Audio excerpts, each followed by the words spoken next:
I came home from a 12-hour shift at the job site to find my best friend's truck parked in my driveway. That wasn't unusual. Tobias had a key. We'd been friends since we were 11 years old, playing road hockey in front of his parents' place in Barrie. He knew where I kept the spare beer in the garage fridge. Knew the code to the back door. Knew my fiancée's favorite takeout order. Because he'd been around for so many of our Friday nights, that he'd basically become part of the furniture. I trusted him the way you trust the ground under your feet. You don't think about it. You just walk. I pulled off my boots in the mudroom. I could hear music coming from upstairs. Something low and acoustic, the kind my fiancée played when she was winding down after work. I remember thinking I'd go up, say hey to Tobias, shower, and then maybe the three of us would order pizza and watch something dumb on TV. That was the life we'd all built together. Comfortable. Easy. I made it halfway up the stairs before I understood. There are moments in your life that rearrange the furniture in your brain. Permanently. 1 second the room looks one way. Then something moves. And you can never unsee where everything actually sits. I stood in the doorway of my own bedroom for what felt like a very long time. Neither of them heard me. They weren't exactly paying attention to the door. I didn't yell. I didn't throw anything. I walked back down the stairs, sat on the bottom step and stared at the coat hooks on the wall. My jacket, her jacket, his jacket, all three of them, side by side like they belonged together. I heard them figure it out maybe 4 minutes later. Footsteps, hushed panic. Then his voice muffled through the ceiling saying something I couldn't make out. Then her voice. Then silence. Tobias came down the stairs first. He was still pulling his shirt on. He stopped when he saw me sitting there and said, "Man." Just that, man. I looked at him. We'd been friends for 23 years. He'd been my best man at the engagement party 6 months earlier. He'd flown to Thunder Bay with me when my dad had his first cardiac event 2 years ago, and sat in that hospital waiting room for 8 hours without complaining once. 23 years. I said, "Get out of my house." He opened his mouth. I said it again. He left. My fiancée came down about 10 minutes after that. She was wearing her robe and she'd been crying. I could tell. But her eyes had that particular look. Not shame exactly. More like someone who's run through their options and hasn't found a good one yet. She sat down on the couch across from where I was still sitting on the stairs. She said, "I don't know how to explain this." I said, "Then don't." She tried anyway. She said it had only happened a few times. She said she didn't know what she was thinking. She said she loved me and she didn't want to lose what we had. She said Tobias didn't mean anything to her. She said she was sorry. She was so sorry she couldn't believe she'd done this. I listened to all of it. I'm not sure why. Maybe because I'd known her for 4 years and somewhere in the back of my head I was still waiting for this to become something else. A misunderstanding. A joke. Anything other than what it actually was. When she finished talking, I went upstairs, packed a bag, and drove to a hotel off the highway near Innisfil. I sat on the edge of the bed and stared at the carpet for about an hour. Then I called my brother. He picked up on the second ring. I told him what I'd seen. He was quiet for a moment, and then he said, "Stay where you are, I'm coming." He drove 40 minutes in February to sit with me. In a hotel room that smelled like industrial cleaner and other people's mistakes. He brought a 6-pack of Molson, and a bag of ketchup chips, and we sat there until 2 in the morning not really talking about it. Just existing in the same space, which was exactly what I needed. That was the last uncomplicated thing that happened for a very long time. My fiancée's name had been in my phone under a little house emoji for 3.5 years. That was the inside joke. She'd sent me a listing for a place in Orangeville on our second date, just joking around. And I'd saved her contact that way and never changed it. I deleted it in that hotel room. Not dramatically. Just quietly, the way you do when something has stopped being true. I told her, when she called the next morning, that I needed space. She said okay. I told Tobias when he texted that evening that I was done. Said he understood. He said he was sorry. I didn't respond. What I was not prepared for was my parents. My mom called me 4 days later. I thought she was calling to check on me. She'd heard from my brother, knew the general shape of what had happened. Instead, after about 45 seconds of genuine sympathy, she pivoted. She said she'd talked to Tobias. She said he'd come over to the house and sat with them and explained the whole thing from his side, and she thought I should hear him out because this was a complicated situation. And people make mistakes. And what had happened was terrible. Yes. Absolutely. But Tobias was like a son to them, and she really thought cutting him off completely was too extreme. I asked my mother if she'd heard what I said. I'd walked in on my best friend sleeping with the woman I was about to marry. In my house. In my bed. She said she knew that, and she wasn't minimizing it, but Tobias felt genuinely awful. I hung up. My dad called 2 hours later. He was gentler about it. My dad is always gentler. But the message was the same. Give it time. Don't do anything permanent. Tobias had been part of our family for decades. Was I really going to throw all that away? I said. He didn't throw it away. He did. My dad said he just wanted me to think before I acted out of anger. I wasn't angry. That's the part neither of them seemed to understand. Anger would have been easier. What I actually felt was something closer to grief, the specific kind that comes when you realize a version of your life that you'd been living in doesn't exist anymore. The house in Orangeville. The wedding venue we'd put a deposit on in September. The Friday nights with pizza, and Tobias sitting in the armchair he always took. The one by the window. All of it, just gone. Replaced by something I didn't want to look at directly. What my parents were asking me to do was look at it directly, and then decide it didn't matter that much. I stopped answering their calls. My aunt, my mom's sister, the one I've always been closest to on that side, texted me a week later. She said my mom was upset that I wasn't talking to her. She said maybe I should think about how hard this was for the whole family. Not just me. I read that text 3 times. Then I put my phone face down on the kitchen counter, and made myself a cup of coffee, and stood there for a while thinking about whether I recognized my own life. I called my brother that night. He was the only one who'd been straight with me from the beginning. I told him what was happening with our parents, with our aunt. He said, "Yeah, Mom's been calling me too." He sounded tired. I asked him what he said to her. He said he told her to leave me alone. He said he was sorry she wasn't doing that. He was the only one I kept talking to. I broke my lease, found a 2-bedroom apartment in Guelph. Far enough to feel like a clean break. Close enough to my job that I didn't have to upend everything else. And spent a weekend moving boxes with my brother's help, and nobody else's. I got a new number. I didn't give it to my parents. I didn't give it to Tobias. I set up a new email and unlinked everything tied to the old one. I got very quiet. I ran a lot.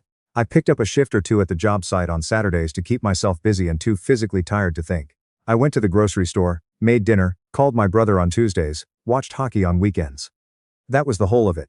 8 months went by. It was a Thursday in October when someone knocked on my apartment door. I wasn't expecting anyone. My brother always texted first. I looked through the peephole and I stood there for a moment. Because I genuinely wasn't sure I was seeing what I thought I was seeing. My fiancée was standing in the hallway.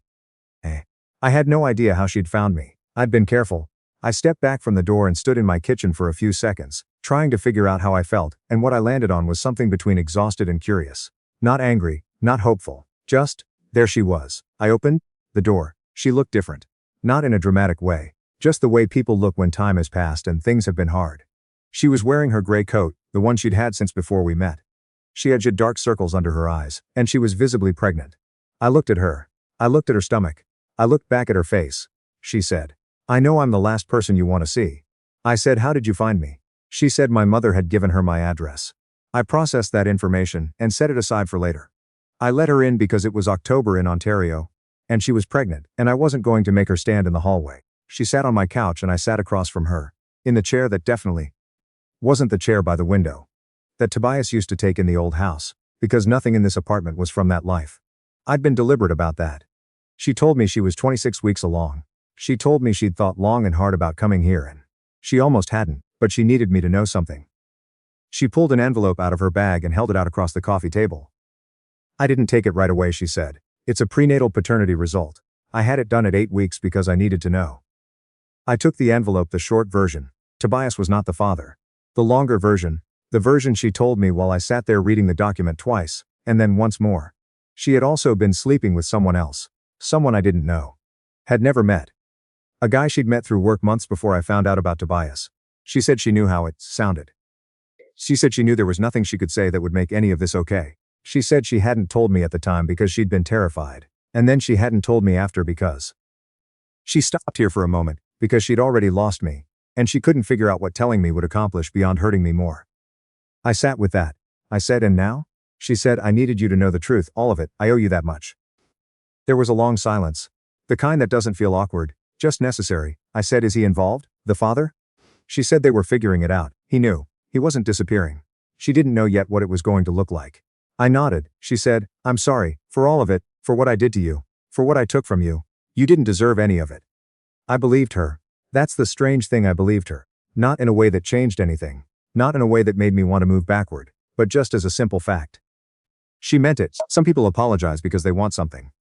She wasn't asking me for anything. She'd driven to Guelph in October, to hand me a piece of paper and tell me the truth and then let me do whatever I wanted with it. I said, "I appreciate you telling me." She nodded. She started to stand up and then she said, "For what it's worth, I don't blame you for any of it. Leaving. Not talking to anyone. All of it. You were right." She left. I stood at the window and watched her get into her car and drive away, and I stayed there until the taillights disappeared. I called my mother that night. Not because as I was ready, not because I'd forgiven her, but because she had given my address to my ex-fiancé without asking me. And she needed to know that I was aware of that, and that it had consequences. She answered on the first ring. She said she was so happy to hear from me. I said you gave her my address. She went quiet. Then she said she'd thought it was the right thing to do, that she deserved a chance to talk to me. That she thought if we could just talk I might feel better about everything. I said. That wasn't your decision to make. She started to say something about how she'd been so worried about me. And she'd missed me, and she just wanted things to go back to normal. I said, things aren't going to go back to normal, Mom. What happened wasn't normal. And you deciding to help the person who hurt me find me, without asking me, is not something I can just move past. She started crying. I'd known she would. I didn't hang up. I stayed on the line and let her cry for a while. And when she'd quieted a bit, I said, I'm not ready to have a relationship right now. That might change. But right now I need you to respect that. She said she understood. She said she loved me. I said I knew. Then I said goodnight and I hung up. I stood in my kitchen for a while after that. The apartment was quiet. It's a different kind of quiet than what I had before. Less full, obviously, but also less cluttered.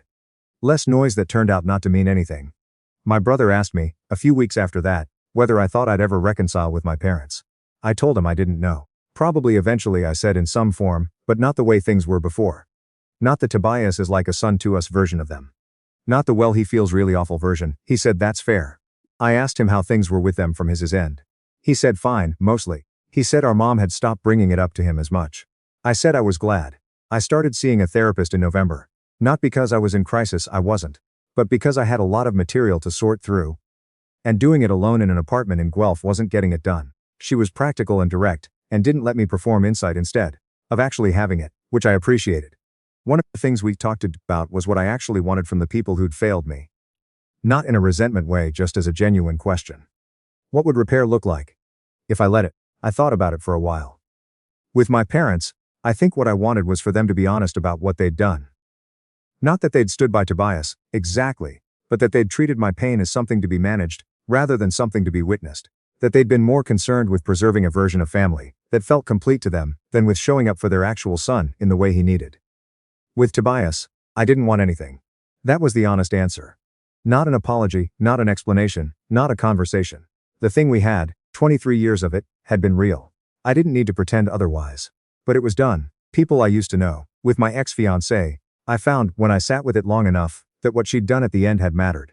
Not in a way that reopened the door, but in a way that let me put the whole thing down, without it continuing to weigh on me. She'd driven to Guelph to hand me the truth. She hadn't asked for forgiveness. She'd just given me something that was mine to have.